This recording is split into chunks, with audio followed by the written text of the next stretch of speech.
भारत माता की जय, वंदे मातरम।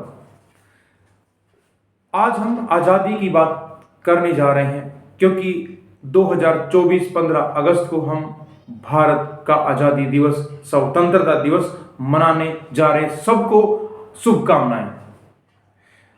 तो प्यारे बच्चों, ये कहना बहुत आसान होता है, आज़ादी दिवस मना रहे हैं, स्वतंत्रता दिवस मना रहे हैं, इंडिपेंडेंट डे सेलिब्रेट कर रहे हैं, लेकिन इसके पीछे छिपा हुआ वो दर्द, वो दुख, वो कुर्बानी, वो एक लंबी यात्रा है जो आसान नहीं है। शुरू होता है अपना देश कोई कमजोर देश नहीं रहा है। कमजोर रहा है तो हमारे भारतीयों की एकता। जब जब भारतीयों की एकता कमजोर रही, विदेशियों ने इसका फायदा उठाया है। कौन नहीं जानता हड़प्पा सभ्यता को, Harappa civilisation, first civilised as a urban, विश्व का पहला शहर हड़प्पा सभ्यता मानते हैं। कैसे? जो एक बड़ी सभ्यता है शहर के रूप में, वो पहला हड़प्पा सभ्यता को ही मानते हैं, जो भारत के अंदर पाई गई है। सिलसिला शुरू होता है, वेदों का समय आता है, ज्ञान से भरे हुए ग्रंथ, वो 4 ग्रंथ, 4 वेद लिखे जाते हैं, उनके बारे में चर्चा होती है और पूरे विश्व में उसका ज्ञान फैलता है, जिसमें हमारे पूरे भारत का ज्ञान भरा पड़ा है। और समय शुरू होता है मौर्य वंश का, और आपने नाम सुना है चंद्रगुप्त मौर्य। उसने महत्वपूर्ण भूमिका निभाई, एक बहुत ही फेमस राजा, और उसका एक पौत्र ग्रैंडसन जो अशोक था, द ग्रेट किंग अशोका, जिसने भारत की सीमा को जो है विस्तारित किया, बहुत ही बड़े स्तर पर उसको फैलाया, भारत का रूप बड़ा हो गया और विश्व के अनेक राजा भारत को जानने लगे, मानने लगे और अशोक से डरने लगे थे। अशोक के बाद जो भारत की सीमा को बचाए रखने वाला राजा था, वो समुद्रगुप्त था। और समुद्रगुप्त के बाद अगर हम बात करें, भारत में जब समय आता है, गुप्त वंश समाप्त हो रहा होता है, विदेशी अटैकर शुरू हो जाते हैं। केवल नॉर्थ इंडिया के अंदर 3 शक्तियां बहुत ही फेमस थी भारत में, जो कन्नौज के ऊपर, गंगा के मैदान के ऊपर लड़ाई कर रही थी। प्रतिहार, राष्ट्रकूट, पाल वंश, 100 सालों तक इनकी वंशावली पीढ़ियां आपस में गंगा के मैदान के ऊपर, कन्नौज के ऊपर लड़ती रही। कन्नौज यूपी के सेंटर में बसा हुआ एक शहर था, फर्टाइल लैंड थी वहां की, और उसके ऊपर झगड़ा चलता रहा। इस झगड़े का फायदा उठाया विदेशियों ने और मौका पाते ही अटैक कर दिया। और आप सब जानते हैं, हर्षवर्धन नॉर्थ इंडिया का आखिरी ऐसा राजा जिसने भारत की सीमा को कुछ हद तक बचाने की कोशिश की, सफल भी रहा। समय बीतता है, भारत है, भारत पर 1198 में इख्तियारुद्दीन मोहम्मद बिन बख्तियार खिलजी ने आक्रमण किया। अगर हम उसके इतिहास में पीछे जाते हैं, गजनवी, सुबुक्तगीन, अल्तगीन, गोरी, बाबर, इख्तियारुद्दीन मोहम्मद बिन बख्तियार खिलजी, ऐसे कुछ नाम आते हैं। नादिर शाह का नाम किसने नहीं सुना? अहमद शाह अब्दाली का नाम किसने नहीं सुना? इन लोगों ने भारत में अत्याचार किया, भारत के लोगों को गुलाम बनाया, यहाँ के लोगों को लूटा। तो आजादी का मतलब तो उस समय के लोग अच्छे से समझ सकते हैं, जब वो लोग भारत के लोगों को मार रहे थे, समझ सकते हैं आजादी का मतलब क्या है। समय आगे बढ़ता है, गजनवी ने लूटा, गोरी ने लूटा, और भारत पर राज शुरू हो जाता है विदेशी लोगों का। गुलाम वंश की शुरुआत होती है। गुलाम वंश के अनेक राजा, आगे यात्रा बढ़ती है इतिहास की, और पहुंच जाते हैं 1526 में पानीपत की पहली लड़ाई, जिसमें क्या होता है, दिल्ली सल्तनत का आखिरी राजा, जिसका नाम था इब्राहिम लोधी, और बाबर विदेशी अटैकर आता है।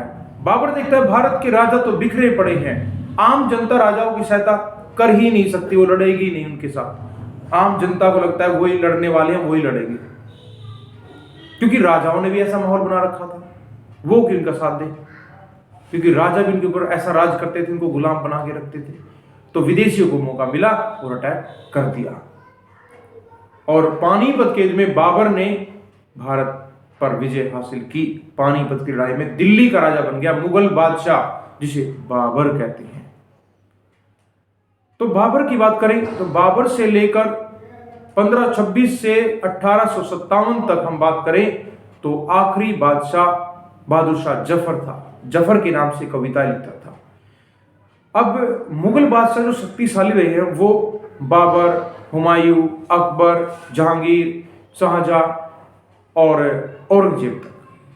उसके बाद ये कमजोर बादशाह बनते हैं, अपने ऐशो आराम में जिंदगी बिताते हैं, इसीलिए वो कमजोर पड़ जाते हैं। समय बीता, मुगल बादशाह का जो समय चल रहा था, समय बढ़ते बढ़ते भारत के अंदर अंग्रेजों का सिलसिला शुरू हुआ। ईस्ट इंडिया कंपनी भारत में पहुंचती है और ईस्ट इंडिया कंपनी पहुंचने पर धीरे धीरे भारत पर कब्जा शुरू करती है। वो एक व्यापारिक कंपनी थी और भारत पर धीरे धीरे व्यापारिक अधिकार बनाया, उसके बाद राजनीतिक अधिकार बना लिया। 1773 में रेगुलेटिंग एक्ट की बात कर रहा हूं। भारत में पहली बार रेगुलेटिंग एक्ट 1773 लागू किया बंगाल, बिहार, उड़ीसा में, और भारत में एक संविधान की नींव तैयार की 1773 में ही।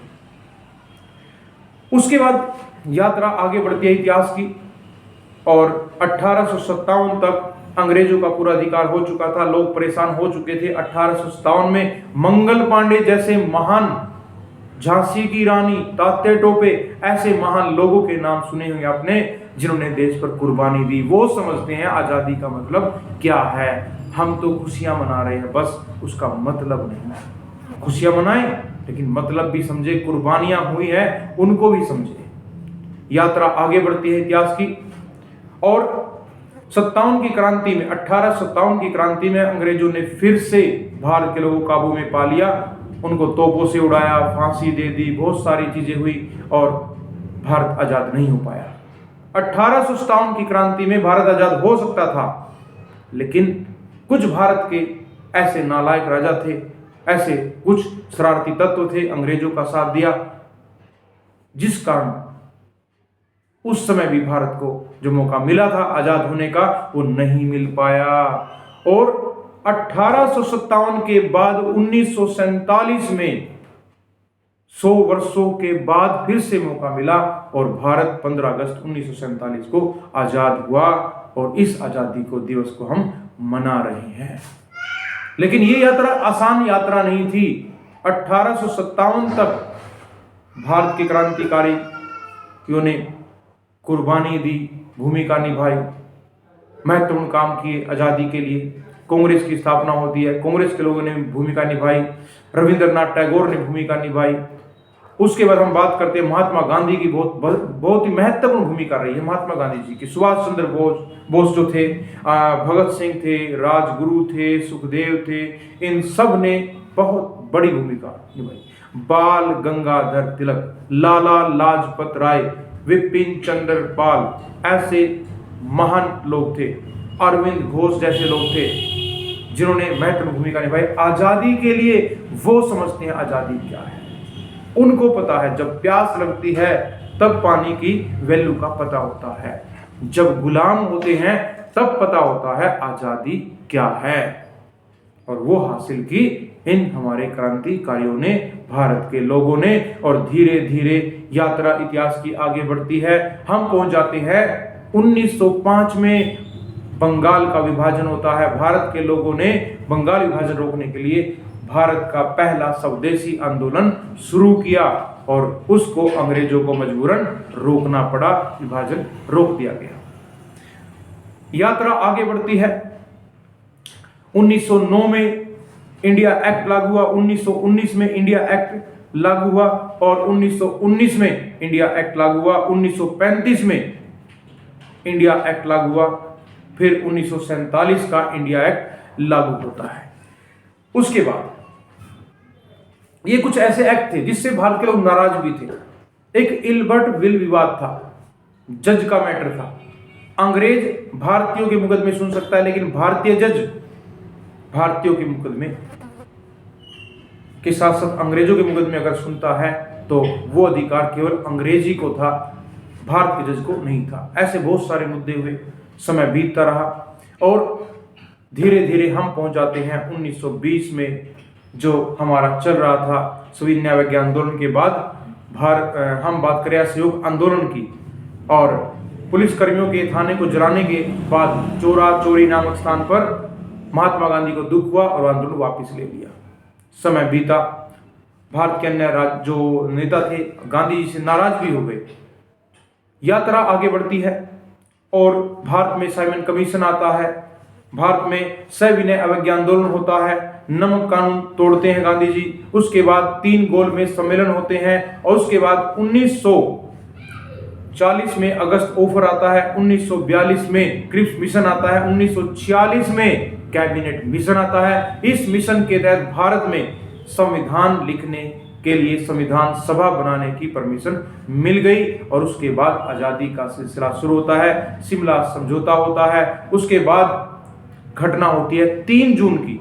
3 जून की ऐसी घटना 1947 में माउंटबेटन प्लान कहते हैं, और उसके अंदर क्या होता है, भारत के टुकड़े टुकड़े कर दिए, पाकिस्तान अलग कर दिया, 562 रियासत को अधिकार दे दिया, आप पाकिस्तान में मिले या कहीं भारत में मिले या अलग रहे, जिसके कारण संघर्ष बढ़ता रहा और एक दिन डिसाइड कर दिया गया, अब भारत को आजाद कर दिया जाएगा, और वो दिन रखा गया 15 अगस्त 1947, जिसके कारण आज भी भारतीय इस तारीख को समझते हैं और इसीलिए हम 15 अगस्त हर साल आज़ादी दिवस, स्वतंत्रता दिवस मनाते हैं। आज़ादी का मतलब अच्छे से आप समझ सकते हैं, जब हम किसी के गुलाम होते हैं तो उस समय जो परिस्थितियां होती है उसको समझें, और जब हम फ्री हो जाते हैं अपनी मर्जी से कुछ भी कर सकते हैं, उस परिस्थितियों को आप समझें। तो आज़ादी का मतलब बहुत बड़ा होता है। आज हम सब आज़ाद हैं, हम सॉवरिन हैं, हम एक तरह से हम किसी के अंडर में नहीं हैं। अब अंग्रेज भारत पर अधिकार नहीं जमा सकते। हम 15 अगस्त 1947 के बाद पूरी तरह से आज़ाद हो गए। 26 जनवरी 1950 को हमने संविधान लिखा, लागू कर दिया, और आज हम अपने सारे रूल रेगुलेशन को अपने अकॉर्डिंग कर लेते हैं, चला लेते हैं। जनता, लोकतंत्र जनता की चलती है, लोगों का राज है, रिपब्लिक सिस्टम है भारत के अंदर, और भारत अब मजबूत देश है। और सभी को बहुत बहुत बधाई इस दिवस की, और हर साल धूमधाम से मनाए। इसका मतलब बहुत बड़ा है, समझने पर पता लगता है आज़ादी का मतलब क्या है। जब एक मालिक और एक नौकर के बीच वो परिस्थितियां शुरू होती हैं, उस गुलामी को समझ सकते हैं, और जब आप खुद मालिक होते हैं उस परिस्थिति को समझ सकते हैं। तो इस तरह से स्वतंत्रता दिवस, आज़ादी दिवस, इंडिपेंडेंट डे की आप सबको शुभकामनाएं, बारंबार शुभकामनाएं। इसको अच्छे से मनाएं, खुशियां मनाएं। आप सभी का बहुत बहुत धन्यवाद। भारत माता की जय।